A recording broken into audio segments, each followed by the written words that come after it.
Chacun d'entre nous a déjà vécu un mauvais, voire un très mauvais jour dans sa vie.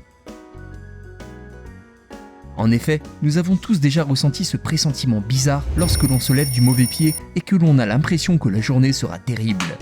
Certains diront qu'ils sont malchanceux et d'autres qu'ils sont dans une mauvaise passe. Mais je vous assure que vous n'allez pas en croire vos oreilles quand je vais vous montrer ce qu'ont vécu ces gens. Le ridicule ne tue pas, dit-on. Allant d'une demande en mariage qui tombe à l'eau jusqu'à une interview en direct sans pantalon, ces gens se sont sentis honteux.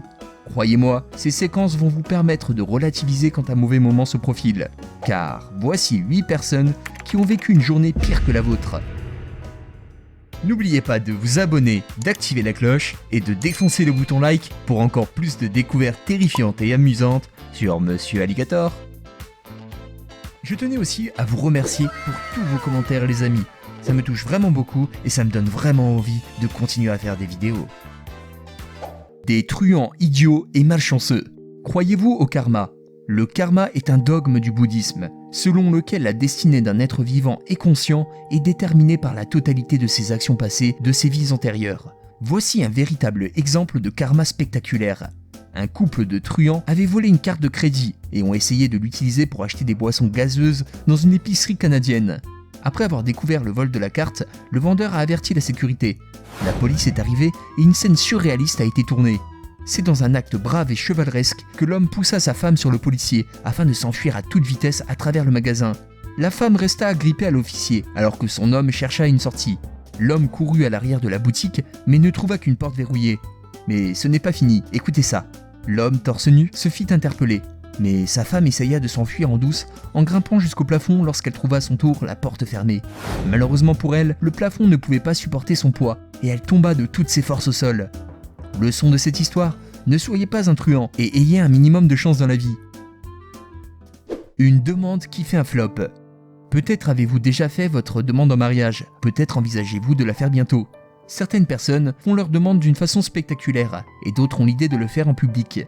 Bien souvent, tout se termine pour le mieux, mais il arrive parfois que la demande ne se passe pas bien. Cet homme voulait demander sa femme en mariage. Comme tout bon gentilhomme, celui-ci avait acheté une superbe alliance au préalable et n'avait pas lésiné sur le prix. Il ne manquait qu'un cadre magnifique pour faire cette demande. Quoi de plus beau qu'un parc fleuri et son pont bucolique ? Et sa femme stupéfaite n'en croyait pas ses yeux. Malheureusement, le gentilhomme était maladroit et a fait tomber la bague dans l'eau à travers le pont. Sa femme n'a même pas eu le temps de dire oui alors que ce drame avait lieu. Ses amis ont alors essayé de retrouver l'alliance en plongeant dans l'eau, en vain. Et vous, est-ce que vous êtes maladroit ? Sauter dans une flaque, c'est dangereux. Les enfants n'y réfléchissent pas à 2 fois avant de sauter dans les flaques. Pour le plus grand désarroi des parents qui deviennent fous lorsqu'ils doivent laver les vêtements de ces petits bambins. Mais si vous leur montrez cette vidéo d'un autre bambin qui n'a pas eu de chance, ils y réfléchiront à 2 fois, je vous l'assure. C'est en 2013 qu'un enfant s'appelant Lakim avait eu l'idée de se faire filmer en train de sauter dans une flaque d'eau. L'idée derrière tout cela n'était pas seulement de faire le buzz sur les réseaux, mais de salir ses nouvelles chaussures pour se rebeller envers ses parents. Quoi qu'il en soit, peu importe la raison, car notre ami a subi l'humiliation de sa vie. En effet, il ne s'était pas rendu compte que la surface de la flaque était un peu gelée et a sauté dedans les 2 pieds joints. L'enfant s'est vu immergé de la tête aux pieds en quelques instants. La vidéo, publiée sur YouTube, a choqué les gens. La main coincée dans les toilettes. Vous ai-je dit que le ridicule ne tuait pas ? Eh bien, je pense que cette femme aimerait que ça soit le cas, car la pire journée de sa vie s'est retrouvée sur internet. Si vous ne possédez pas de ventouse pour vos toilettes, il est temps d'aller en acheter une, car sinon, vous risquez de finir dans la même situation que cette femme. Celle-ci avait essayé de déboucher ses toilettes avec sa main, faute d'avoir de ventouse. On peut dire que cette pratique est quelque peu dégoûtante.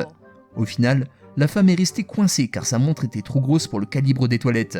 Ainsi, des pompiers ont dû agir afin de la libérer de cette situation de merde, sans mauvais jeu de mots. Les secouristes ont dû utiliser un marteau afin de briser la cuvette des toilettes pour sauver cette pauvre demoiselle. Un conducteur un peu trop endormi. Cet homme n'aurait définitivement pas dû jouer à League of Legends toute la nuit, car cela lui a coûté son travail et quelques points de suture. Cet homme n'avait qu'une mission, conduire un chariot élévateur dans le dépôt de son entreprise. Cependant, la caméra qui filmait le hangar a capturé ce moment incroyable dans lequel on peut voir le conducteur s'endormir au volant et dévier vers les étagères. Comme vous pouvez l'imaginer, tout cela a créé un gigantesque effet domino, et ses collègues ont réussi à s'en sortir vivants. Ces hommes peuvent être heureux d'avoir sauvé miraculeusement leur vie d'une mort certaine. En effet, le poids d'un tel effondrement doit peser plusieurs tonnes. Un reporter sans pantalon. Il arrive quelquefois que l'on fasse un cauchemar dans lequel on se balade dans un lieu public sans pantalon. Cette situation gênante est heureusement bien souvent fantasmée. Ce reporter de la chaîne BBC s'est peut-être cru dans un mauvais cauchemar, ou a fait exprès de ne pas mettre de pantalon pour se mettre à l'aise. Quoi qu'il en soit, ce reporter s'est fait prendre la main dans le sac lorsque la caméra fit un zoom vers le bas lors de l'interview. Ce moment extrêmement gênant a eu lieu devant des centaines de milliers de spectateurs. Réinterviewé plus tard, notre homme a su prendre ce moment gênant à la rigolade et a justifié son accoutrement par le fait qu'il avait fait du sport juste avant. Personnellement, j'ai du mal à y croire. Un saut dans la piscine qui tourne mal. Lorsqu'une bande de 3 copains ont une piscine, il peut arriver que l'un d'entre eux ait une idée stupide, comme sauter d'un toit pour atterrir dans la piscine. Même si cette scène a été tournée dans Projet X et offre des frissons à certains, il ne faut pas oublier que ce sont des cascadeurs qui accomplissent ces exploits. La testostérone peut inciter certaines personnes à des choix risqués, surtout lorsqu'il s'agit d'impressionner quelqu'un. Notre homme, qui n'est pas vraiment très athlétique, grimpa jusqu'au toit d'une dépendance proche de la piscine. Celui-ci sauta en direction de la piscine, mais avait mal évalué la distance qui le séparait de celle-ci. Au final, ce jour n'était pas le sien, et il tomba la tête la première sur le sol. Heureusement pour lui, il n'y avait pas de traumatisme cérébral, et il l'avait échappé belle. Une fiente de pigeon dans la bouche. Nos amis les reporters sont des hommes et des femmes de terrain. Sans eux, il était difficile de se rendre compte de ce qu'il se passait avant l'avènement d'Internet et la multiplication des réseaux sociaux. Les oiseaux, et plus particulièrement les pigeons, adorent déféquer sur les vêtements des reporters. Je ne connais pas la raison exacte, mais par contre, je sais que ces déjections sont constituées d'excréments et d'urine. Ces oiseaux savent être étonnamment précis lorsqu'ils le désirent. Je vous présente 2 reporters qui n'ont vraiment pas eu de chance, car les fientes ont atterri sur leur visage et cette séquence a été filmée. Bloqué dans le lave-linge. Qui aurait eu l'idée de placer sa tête dans le tambour d'un lave-linge ? C'est en 2016 qu'un homme d'origine asiatique s'est improvisé réparateur de lave-linge. En effet, celui-ci avait remarqué que sa machine fuyait et que de nombreux vêtements restaient coincés dans le tambour. Ce n'est qu'après de longues heures de recherche que l'homme malchanceux eut l'idée de placer sa tête dans la machine pour trouver l'origine de la panne. Comme vous l'avez compris, ce fut une très mauvaise décision, car le diamètre du tambour était minuscule. L'homme cria au secours de toutes ses forces, lorsqu'il se rendit compte qu'il était définitivement bloqué. Fort heureusement, des voisins ont entendu l'homme en détresse et ont appelé les pompiers. Les soldats du feu ont enfoncé la porte et sont tombés sur le pauvre homme, la tête encastrée dans le tambour. Il fallait donc faire vite, car vous vous en doutez, celui-ci risquait de suffoquer à cause du manque d'air. Les pompiers ont d'abord enlevé le tambour de la machine pour ensuite utiliser la scie circulaire. Au final, tout s'est fini pour le mieux et l'homme s'en est sorti indemne. C'était 8 personnes qui ont vécu une journée pire que la vôtre. N'oubliez pas de mettre un pouce bleu et de vous abonner si vous aimez la vidéo. À la prochaine, c'était Monsieur Alligator. À la prochaine, c'était Monsieur Alligator.